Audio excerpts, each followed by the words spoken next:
Today we're going to cover what to upload for your Summative conference here in Spark. Um, if you are in your Spark system or your dashboard, excuse me, you'll have a potential next steps, and that's going to be one way you can get to your Summative file. Since we don't in our dummy setup here, it's not located in our potential next steps, but we can get there by clicking the View Your Documents link. And that brings us to all of the files that we have for our evaluation this year. We're going to scroll down to the Summative conference. You can click the plus sign. That will create the document for us. And then confirm you'd like to add this document. Then you'll get our series of tabs, and if you've been working in Spark, you're pretty used to this. So the first one is if I'm a teacher with student growth, that's included. Then obviously that's checked. But if I am a social worker or a psychologist, and this check mark is highlighted there, you can uncheck it, and student growth won't be included in your summative. But since I'm going to play the role of a teacher here, we will have student growth included. The first tab is our summative tab, and this can be done two ways. Really, it's between you and your administrator and department chair to figure out the best way that you'd like to do this.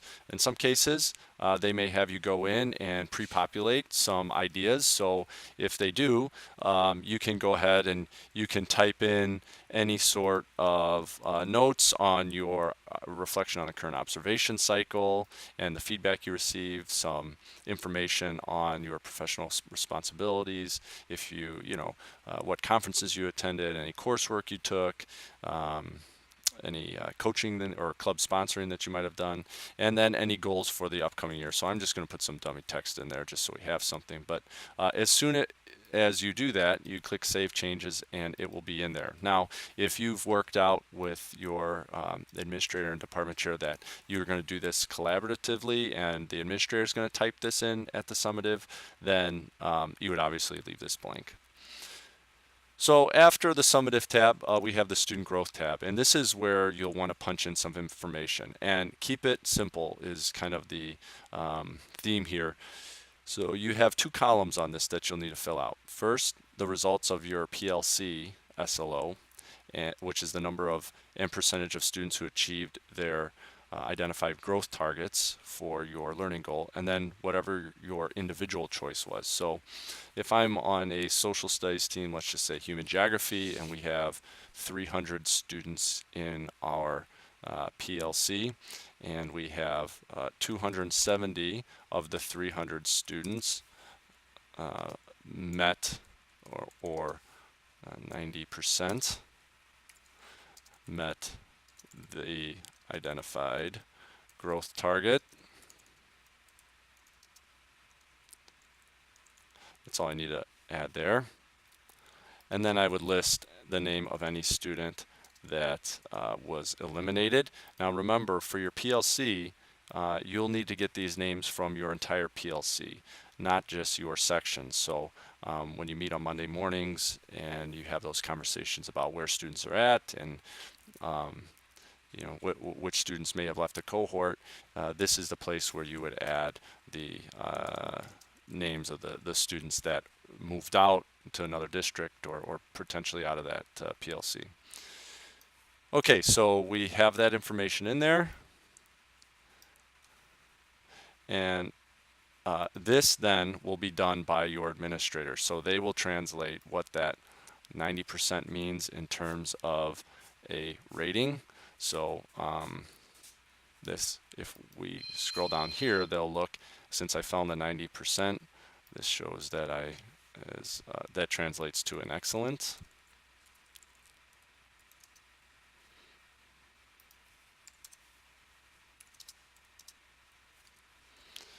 And then again, this is the administrator doing it, but they will plug in that information with the final rating. You just really have to complete this element 4. And then you do the same thing for your individual goal. Let's say I had 85 out of 100, or 85% met the identified growth target.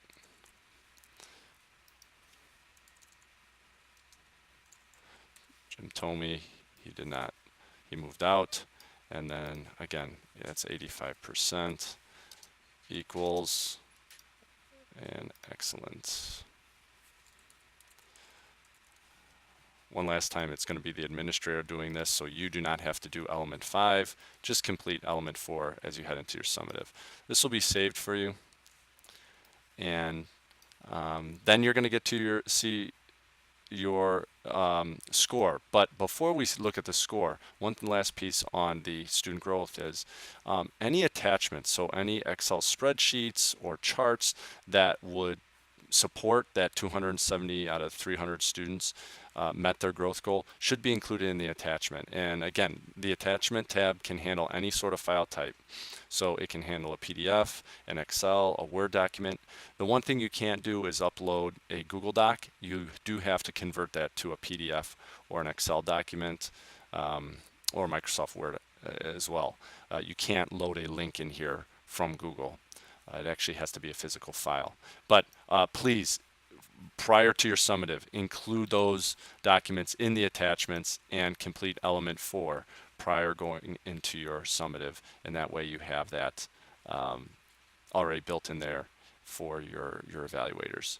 And then you'll be able to see your score on your summative page. So it'll give you what your student growth score, your overall score is. I don't have any professional practice pieces in here, but you will from all your observations, and it'll give you the count of how many excellence, proficiency, needs improvements, or unsatisfactory you had, as well as some graphs that show the counts. But really, that's it. And then when your administrator goes in and you talk through your summative tab and your student growth tab and your score, then they will finalize using our electronic signature style, which you're used to by now, and you'll be able to sign and it'll be all set to go.